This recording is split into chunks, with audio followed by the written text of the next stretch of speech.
సంతానం కావాలన్న మీ కలను నిజం చేసుకోండి. 49 అంటే సంతానం, 49 అంటే సంతోషం. వివరాలకు సంప్రదించండి. నమస్తే, శ్రీ మాత్రే నమః, శ్రీ గురుభ్యో నమః.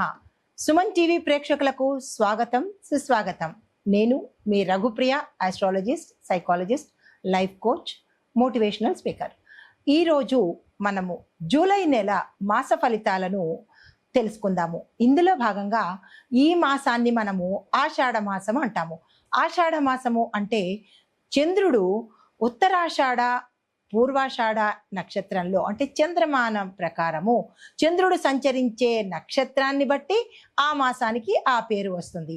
ఇప్పుడు చంద్రుడు ఉత్తరాషాఢ నక్షత్రంలో సంచారం చేస్తుండగా ఈ మాసానికి ఆషాఢ మాసం అని పేరు వచ్చింది. అయితే ఆషాఢ మాసాన్ని అందరూ దేనికి పనికి రాదు, ఆషాఢ మాసంలో మనం ఏ పనులు చేసుకోకూడదు అనే భావన అయితే ఉంది.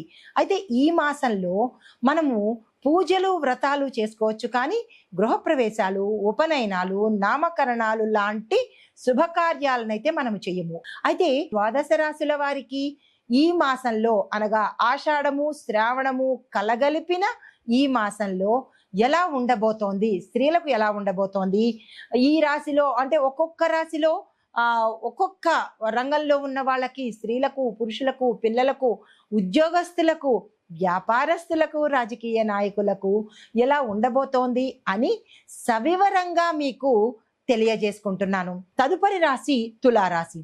ఈ రాశిలో ఉండే స్త్రీల ఆరోగ్యము హార్మోన్లో సమస్యలు తల ఎత్తుతున్నాయి. ఒత్తిడితో మెనోపాజ్ దశకు వచ్చిన స్త్రీలకు ఎక్కువగా సమస్యలు వచ్చే అవకాశం కనబడుతోంది. దీంతో పాటుగా శరీరము నీరసంతోనూ, ఎముకలు బలహీనపడ్డము అంటే బోన్ డెన్సిటీ మీకు తగ్గిపోయే అవకాశం ఎక్కువగా కనబడుతోంది.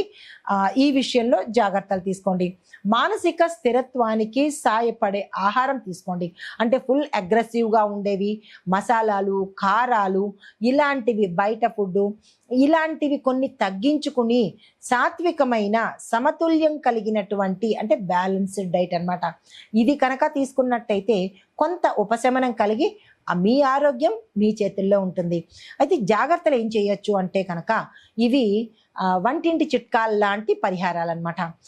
బాదము, అంజీరా ఈ రెండు పాలల్లో కలుపుకొని తాగినట్టయితే, బాదాన్ని ఎలా కలుపుకుంటాము అని అనొచ్చు, బాదాన్ని పొడి చేసుకుని అంజీరాని కూడా మిక్సీ చేసుకుని ఈ రెండింటినీ పాలల్లో కలిపి తాగినట్టయితే కనుక కొంత అనారోగ్య సమస్యలు తగ్గుతాయి. దీంతో పాటుగా పగలు పూట ఎవరికైతే నిద్రపోయే అలవాటు ఉంటుందో దాన్ని తక్షణమే మానుకునే ప్రయత్నం చేసుకోండి. ఏదో ఒక అవగేషన్ పెట్టుకోవడమో లేదా ఏదైనా పని చేసుకోవడమో చేసుకున్నట్టయితే కనుక మంచి ఫలితాలు ఉండబోతున్నాయి.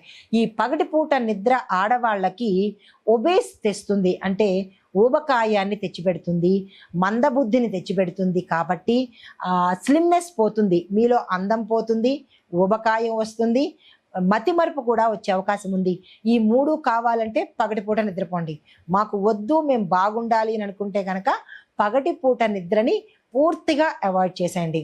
దీంతో పాటు ఏం చేయొచ్చు అంటే సాయంత్రం పూట పాదాలకు చెప్పులు లేకుండా అక్కడక్కడ కానీ గడ్డిలో కానీ నడిచే ప్రయత్నం చేసినట్టయితే మీ శక్తి కొలిగిన అన్ని అడుగులు, ఒక పావుగంట, అరగంట, మీరు ఎంతసేపు నడవగలరో అంతసేపు నడిచే ప్రయత్నం చేసినట్టయితే, పాదాలకు చెప్పులు లేకుండా నడిచే ప్రయత్నం చేసినట్టయితే విశేషమైన అది ఆక్యుప్రెషర్ లాగా పనిచేస్తుంది అనమాట.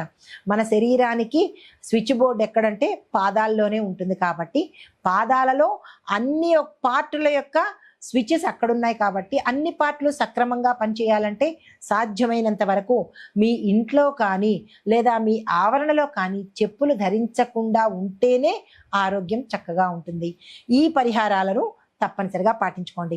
తదుపరి విద్యార్థులకు చూసుకున్నట్టయితే కళల విద్యలో అభివృద్ధి కనబడుతోంది.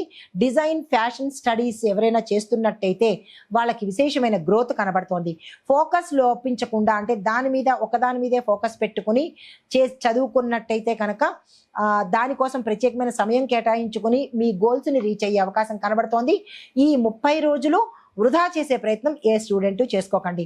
తదుపరి ఉద్యోగస్తులకు చూసుకున్నట్టయితే కనుక అధిక పని భారము మీ వంతు అవుతుంది, జాగ్రత్తలు తీసుకోండి. కానీ గుర్తింపు అయితే మీకు రాదు, లేట్గా వచ్చే అవకాశం కనబడుతోంది. అయినప్పటికీ పని భారం అయితే అంటే ఎక్కువ పని తీసుకునే ప్రయత్నం చేసుకోండి. కొత్త బాధ్యతలు వస్తే మొహమాటలు లేకుండా యాక్సెప్ట్ చేసే ప్రయత్నం చేసుకోండి. తదుపరి వ్యాపారస్తులకు చూసుకున్నట్టయితే కనుక మీ యొక్క క్లయింట్లు సంతృప్తిగా లేరు కాబట్టి మీ క్లయింట్లను సంతృప్తి పరిచేటట్టుగా, వాళ్ళు సాటిస్ఫై అయ్యేటట్టుగా మీ ప్రోడక్ట్స్ని ఉంచే ప్రయత్నం చేసుకోండి.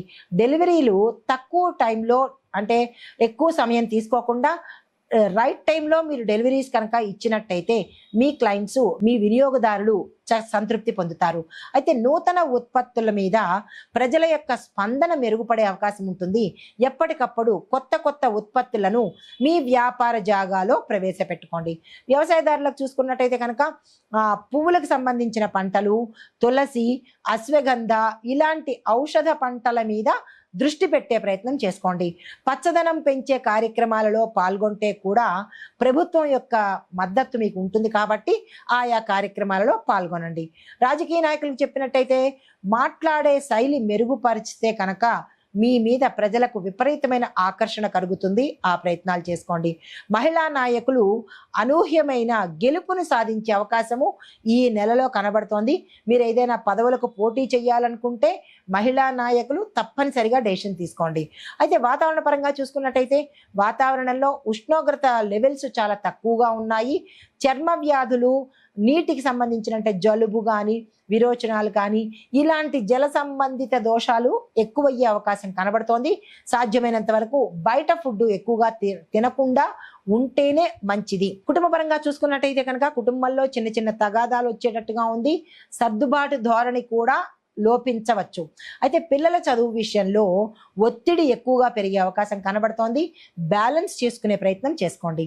పరిహారంగా శుక్రవారం రోజు తేనె కలిపిన పాలను లక్ష్మీ అమ్మవారికి నివేదన చేయడంతో పాటు ఓం శ్రీం హ్రీం శ్రీ మాతాయై నమః అనే మంత్రాన్ని 21 సార్లు ఉదయం పూట జపించుకునే ప్రయత్నంతో పాటు ఒక పసిపిల్లకు అంటే చిన్నపిల్లకు కావచ్చు, 5 ఏళ్ళ 6 ఏళ్ల పిల్లలు, 10 ఏళ్ళ లోపు పిల్లలకు కొత్త వస్త్రాన్ని దానంగా ఇచ్చినట్టయితే గ్రహ సంబంధిత గోచార రీత్యా ఏవైనా దోషాలుంటే పోయే అవకాశము, సానుకూలమైన ఫలితాలు పొందుతారు. కుటుంబ పరంగా చూసుకున్నట్టయితే కనుక వీటితో పాటు అంటే పిల్లల చదువు విషయంలో ఒత్తిడితో పాటు పిల్లల యొక్క కార్యకలాపాల మీద కానీ లేదా వారు చేసే వ్యాపకాల మీద కానీ తల్లిదండ్రులు దృష్టి పెట్టాల్సిందిగా ప్రత్యేకమైన సూచన.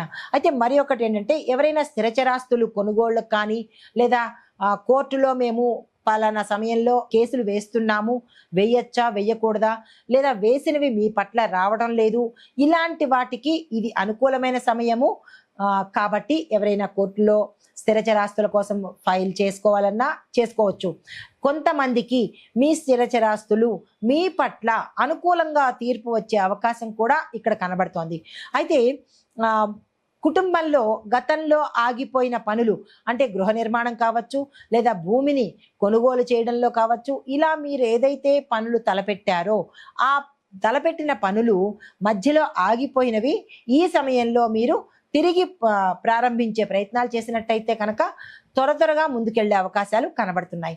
దీంతో పాటుగా ఏదైనా మనకి వివాహ సంబంధిత కానీ లేదా సంతానం కోసం కానీ ప్రయత్నం చేస్తున్న వారికి ఈ సమయంలో ఆషాఢ మాసం వెళ్ళిపోయిన తర్వాత అనగా జూలై 24 తర్వాత కనుక ప్రయత్నాలు చేసినట్టయితే శ్రావణ మాసం మొదలవుతుంది కాబట్టి ఆ సమయంలో కనుక మీరు ప్రయత్నాలు చేసినట్టయితే కనుక సక్సెస్ అయ్యే అవకాశాలు కనబడుతున్నాయి.